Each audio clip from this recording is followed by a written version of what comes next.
Hello. आता आपण बघूया लग्नानंतर होईलच प्रेम या मालिकेचा एपिसोड रिव्ह्यू.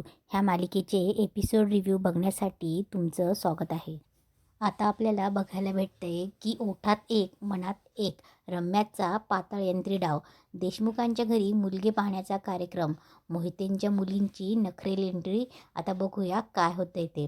तर आजच्या एपिसोडमध्ये काव्या, पार्थ आणि जीवानंदिनी यांच्या पुनर्विवाहासाठी पहिला कार्यक्रम असतो. मुलगी बघायला येण्याचा कार्यक्रम त्यांच्यात असतो. तर या एपिसोडमध्ये सुरुवातीला रम्या घरात सगळ्यांना ती बदलल्याचं पटवून देत असते.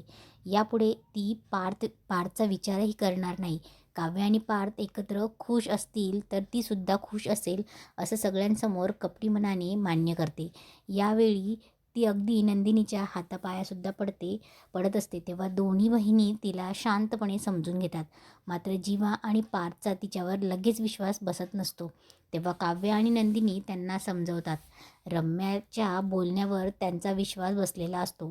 पण पार्थ आणि जीवा म्हणतात की आपलं लग्न पुन्हा होईपर्यंत आपल्याला रम्यावर विश्वास ठेवून चालणार नाही. तिच्यावर लक्ष ठेवलं पाहिजे. खरं तर रम्याला हेच हवं असतं. तिला माहीत असतं की तिच्यावर कोणीच पटकन विश्वास ठेवणार नाही. ती सगळ्यांशी माइंड गेम खेळत असते. आपल्या आईलासुद्धा ती सांगते की आता ते लोक माझ्याबद्दल विचार करत असतील.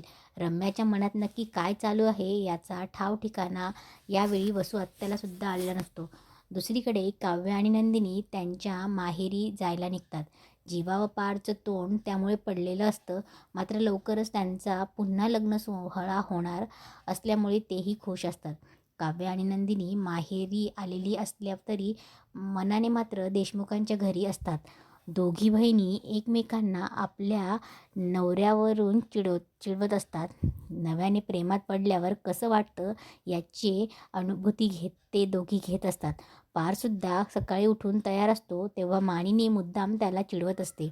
आज देशमुखांच्या घरी कांदेपोह्यांचा कार्यक्रम असतो. तेव्हा पार्थ बोलतो की तुम्ही टिपिकल कांदे पोहे बनवू नका. मी आणि जीवाने आजच्या कार्यक्रमासाठी काय बनवायचे हे आधीच ठरवलेले आहे. तितक्यात जीवासुद्धा येतो. तो सवयीप्रमाणे नंदिनीला हाक मारतो पण ती तिथे नसते.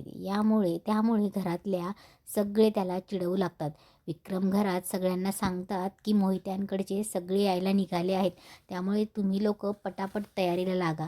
यावेळी तो स्वतःच्या कांदेपोह्यांचा कार्यक्रमाची सुद्धा आठवण सांगत असतो. त्यामुळे मानिनीही लाजते. नंतर दोघे भाऊ तयारी करायला जातात. रम्या किचनमध्ये सगळ्यांसाठी सरबत बनवत असते. तेव्हा त्यांच्याकडे काम करणाऱ्या बाईला तिच्यावर थोडा संशय आलेला असतो. आशाला रम्या एवढी चांगली कशी काय वागू शकते आणि चक्क काव्य व नंदिनीच्या घरच्यांसाठी सरबत कसं काय बनवू शकते याचा तिला प्रश्न पडतो. हाच प्रश्न मानिनीलासुद्धा पडलेला असतो पण ती काहीही बोलत नसते. थोड्या वेळाने देशमुखाकडची मंडळी येतात, म्हणजे काव्या, नंदिनी आणि तिचे आई वडील. काव्य आणि नंदिनी दोघीही सुरेख तयार होऊन आलेले असतात. मानिनी आणि विक्रम त्यांचे कौतुक करतात.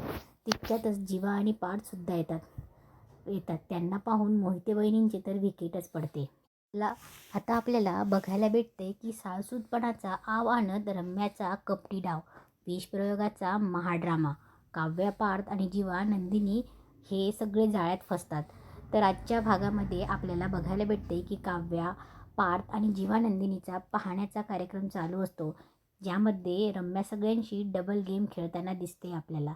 तर काय होतं मंडळी, लग्नानंतर होईलच प्रेम मालिकेच्या आजच्या एपिसोडमध्ये जेव्हा आशाताई सगळ्यांना सरबत पिण्यापासून वाचवून रोखतात, त्यांचं म्हणणं असतं की रम्याने यामध्ये काहीतरी विषारी मिसळलेलं आहे. हे ऐकून घरात सगळ्यांना धक्का बसतो. रम्या या गोष्टीला नकार देत असते. वसू सध्या घरात सगळ्यांसमोर आपल्या मुलीची बाजू मांडण्यात बोलते की ती असं काही करणार नाही. सर्व नाराजी बाजूला ठेवत आम्ही आज घरातल्या सोहळ्यासाठी सहभागी झालो आहोत आणि आमच्यावर असे आरोप लावत आहेत.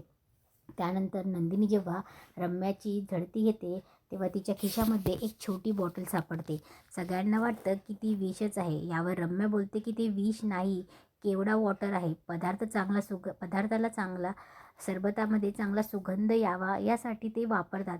पण तिच्यावर कोणी विश्वास ठेवायला तयार नसतं, म्हणून ती स्वतः सर्व पिऊन दाखवते. तेव्हा कुठे सगळे तिच्यावर विश्वास ठेवतात.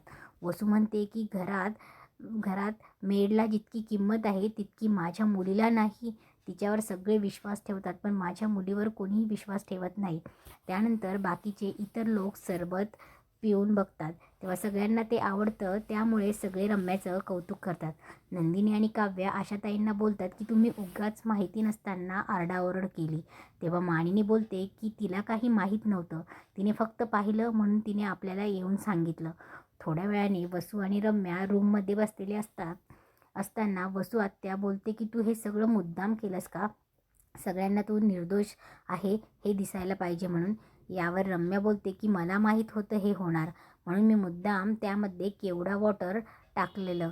पण पुढच्या वेळी त्याच्यामध्ये खरोखरच विष असेल आणि त्याची टेस्ट घ्यायला मी सगळ्यात आधी तुला देईल. वसू आत्या बोलते की या मुलीला काय झालं आहे, ही माझ्याच जीवावर का उठली आहे हे समजत नाही. दुसरीकडे पाहण्याच्या कार्यक्रमामध्ये जीवा आणि पार्थने आपापल्या बायकांसाठी कांदे पोहे न करता पाणीपुरीचा बेत ठेवलेला असतो. दोघांनाही पाणीपुरी भरपूर आवडते हे त्यांना माहिती असतं. मग सगळे मोहिते देशमुख मिळून पाणीपुरीवर ताव मारतात. पाणीपुरी खात असताना नेहमीप्रमाणे यावेळीही काव्याला ठसका लागतो. तेव्हा पार्थ तिच्या डोक्यावर पाणी मारून तिला शांत करतो. ही पद्धत त्याला जीवाने सांगितलेली असते, पण यामध्ये पार्थची काव्यासाठीची काळजी दिसून येते. त्यामुळे आपल्या मुली योग्य हातात पडणार आहेत याची शाश्वती मोहित्यांनाही मिळते. थोड्या वेळाने सगळेजण गप्पा मारत बसलेले असताना पुढे काय करायचं याचंही प्लॅनिंग सुरू असतं. तेव्हा काव्या लग्नपत्रिका बनवायची अशी इच्छा व्यक्त करते. तिला पुन्हा ते सगळं फील करायचं असतं. मग चौघेही मिळून आपली पत्रिका कशी असावी याचं ठरवत असतात. आणि अशा प्रकारे इथे आजचा एपिसोड संपतो. आता बघूया रम्या या लग्नामध्ये काय गोंधळ घालते ते. असेच एपिसोड बघण्यासाठी या चॅनलला लाईक, सबस्क्राईब आणि शेअर करा. धन्यवाद.